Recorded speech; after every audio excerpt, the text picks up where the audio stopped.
The 2024-25 OHL regular season is now in the books, and we're now getting ready for the 2025 OHL playoffs. It has been a season of twists and turns, plenty of storylines along the way, but boy, oh boy, has it ever been a memorable one. And just as an update, I will be doing playoff previews for 8 matchups in the Ontario Hockey League, so stay tuned for that.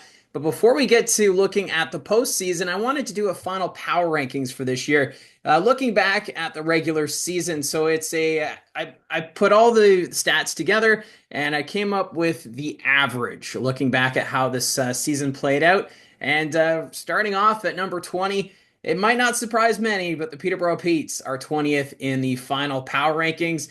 They peaked at 12th in my power rankings over the regular season, but they were 20th more often than not. They actually started the season without a win for the first 15 games, which meant they were 20th for 8 consecutive weeks. There was that stretch where we were maybe considering that they were pushing for that final playoff spot in the Eastern Conference, but it was that home and home series against the Ottawa 67s that kind of put that hope down for the maroon and white. And now they were looking forward to the off season. So back-to-back seasons of no playoff hockey in the Liftlock City, but obviously there is still some optimism with this organization going forward. So 19th in the power rankings to end the regular season, the Guelph Storm.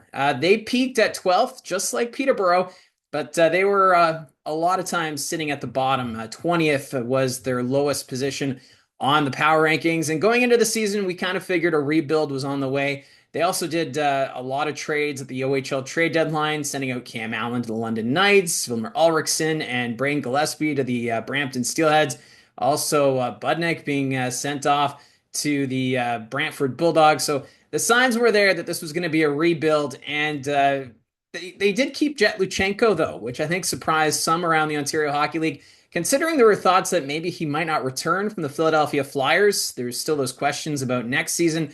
But those are next season's problems. So for the Guelph Storm, the longest stretch they spent at the bottom of the power ranking was for 4 weeks. So at one point, it was between Peterborough and Guelph for the two teams at the bottom of the power rankings during the regular season. At 18, it's the Owen Sound Attack. Now, they had a very good finish to the regular season. Of course, they clinched the final playoff spot in the Western Conference standings.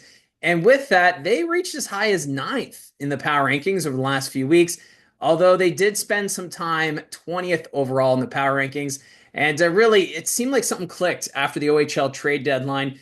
Pierce Bowie really took that step forward in his development.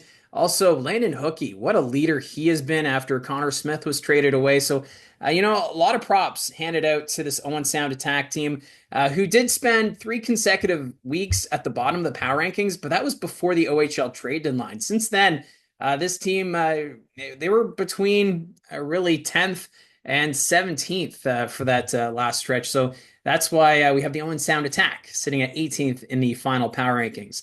At 17, I have the Sarnia Sting. The highest they finished was 8th and the lowest 19th. So Sarnia never finished at the bottom of the OHL power rankings this year, but there was a time where this team was putting points together. I think it was a 9-game point streak they had around the trade deadline. There was some optimism with the Sarnia Sting team, but when you put 2 long losing streaks together, one in December and then one late in the regular season, it kind of derailed their chances of making the postseason. But just like Owen Sound, they're a young team, and there is a lot of optimism going forward. I do like this young core that they have, as long as they can keep it together. I know there's questions about whether or not Alan Letang returns as head coach of the Sarnia Sting. I know there's been fans who've been very vocal that they want some change behind the bench, but at this point, haven't heard anything. But here in the final power rankings, 17th overall in the power rankings that I had this year. At 16, I have the North Bay Battalion. This kind of surprised me. Now, when I put together this power rankings, it's an average of how the teams did throughout the regular season. So the highest North Bay finished was 5th, and that was at the beginning of the regular season, but their lowest 19th. So they never bottomed out. But for North Bay, this is a team that, they dealt with some injuries. Remember, Anthony Romani had his injury in October and then was eventually traded at the deadline along with Owen Van Steensel. But this team battled hard down the stretch and clinched that final playoff spot. So North Bay, a little lower than I thought they would be in the final power rankings, but the average puts them in 16th. At 15th, I have the Niagara Ice Dogs. They reached fifth, so that's the highest they went on my power rankings, but they did fall to 20th a couple of times during the regular season. So it was an amazing start to the year. They were the biggest surprise in the first half. At the OHL trade deadline, they were still challenging for first in the Central Division, but with no wins in February and really 2 wins since February 1st, they ended up spending a couple weeks at the bottom of the power rankings. So Niagara, great first half, second half, that's something to be less desired, and we'll see what they can do in the postseason, as that's the position I have them in as 15th on the average power ranking. At 14, the Ottawa 67s. The highest they were this year on the power rankings was second, and the lowest 20th. So quite the range for Ottawa this year.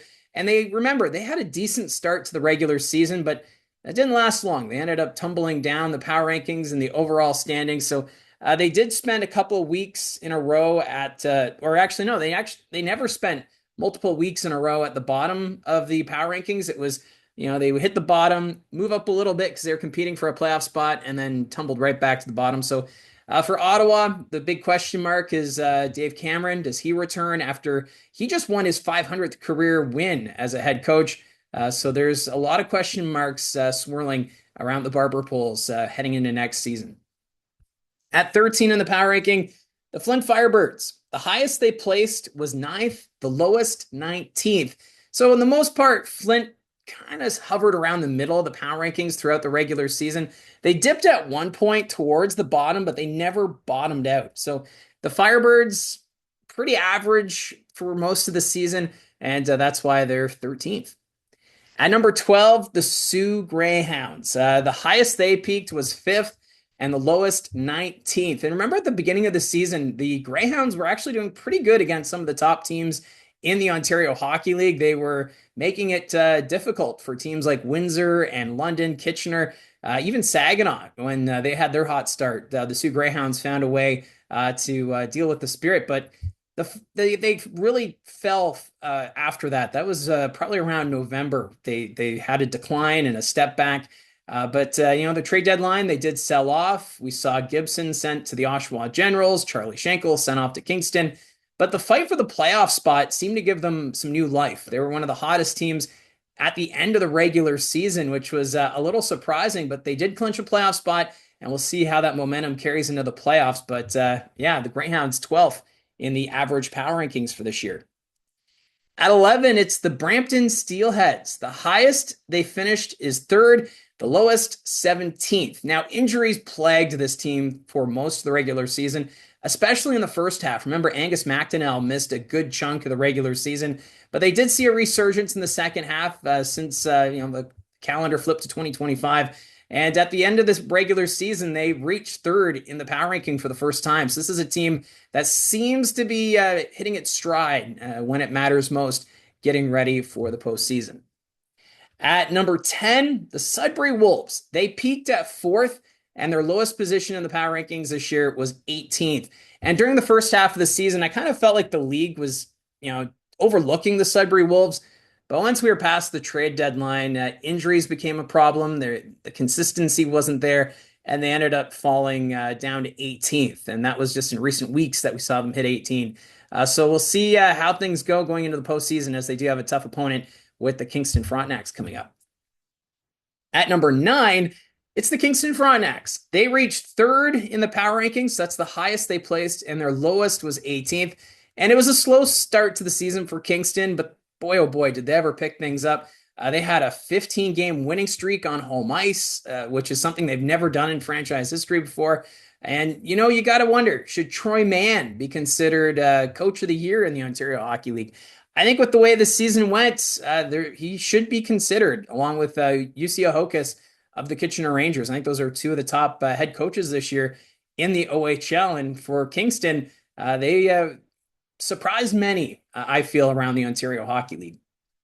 At number 8, the Brantford Bulldogs. They hit number 1 twice in the power rankings, and their lowest position was 15th. So a pretty good spread there for the Brantford Bulldogs. But remember, in the first half, injuries was a big problem, and it felt like once Merrick Van Acker returned to the lineup, this team really started to pick things up. Even Nick Lardis, his goal scoring pace really excelled when Van Acker returned.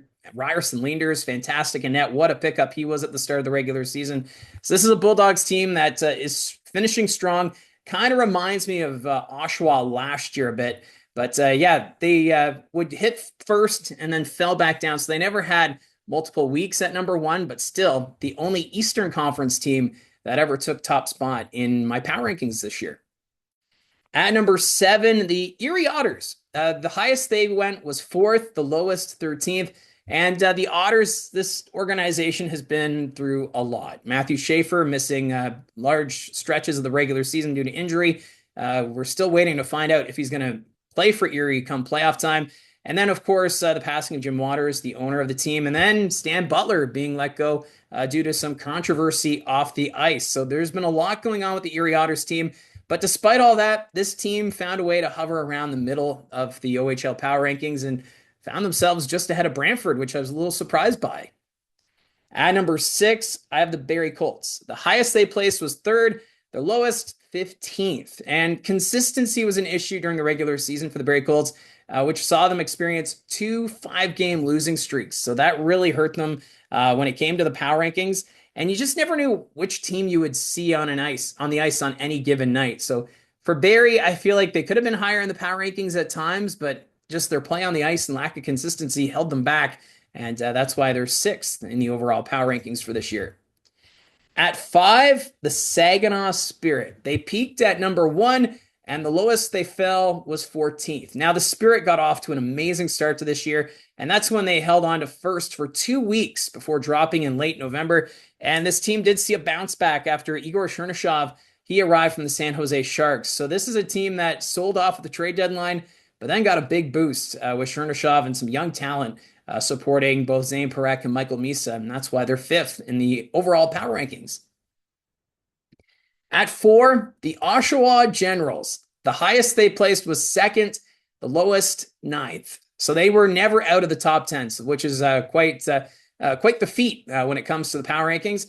And they were, at times hovering there. You would think that maybe they would take top spot in the power rankings, but some of the top teams in the Western Conference just shut them out, wouldn't let them take over that top spot. And, we did expect this team to contend this year, and it wasn't until recent weeks that we started seeing them slip, and that's why they ended up falling as low as 9th, but still not too bad, and maybe it's a good sign for this team that they didn't peak too early during the regular season. So we'll have to wait and see what the Oshawa Generals can do.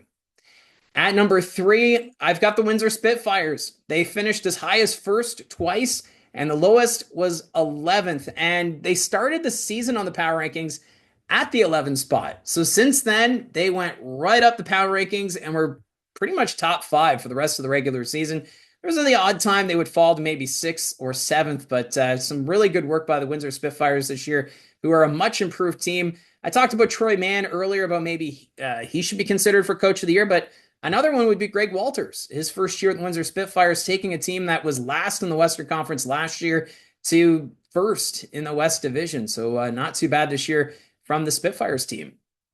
At number 2 in the overall power rankings, the Kitchener Rangers. The highest they finished was 1st, the lowest 7th, which is quite phenomenal with this Rangers team.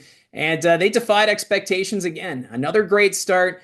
They were at the top of the power rankings for about 4 weeks in a row, which is pretty good. That was at the start of the regular season, but eventually the London Knights would overtake them. And notice how we haven't talked about the Knights yet in the overall power rankings, but still a great run by Kitchener. Last year, they had that great start and then fell apart kind of after the World Juniors. But this season, UC Ahokas had them buying into the systems, and they had a 100-point season, one of the top seasons in franchise history. So not too shabby there for the Kitchener Rangers.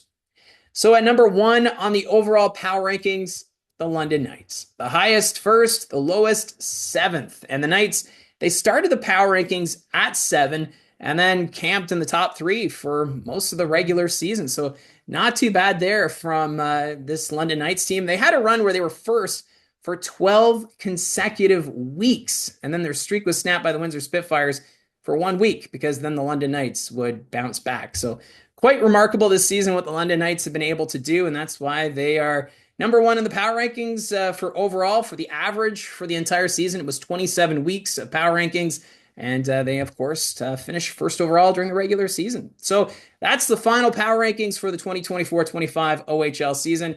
Next up, stay tuned for some playoff preview videos that are going to be coming online over these next few days. Thank you again for all your support. Don't forget to hit like and subscribe. Talk to you again soon.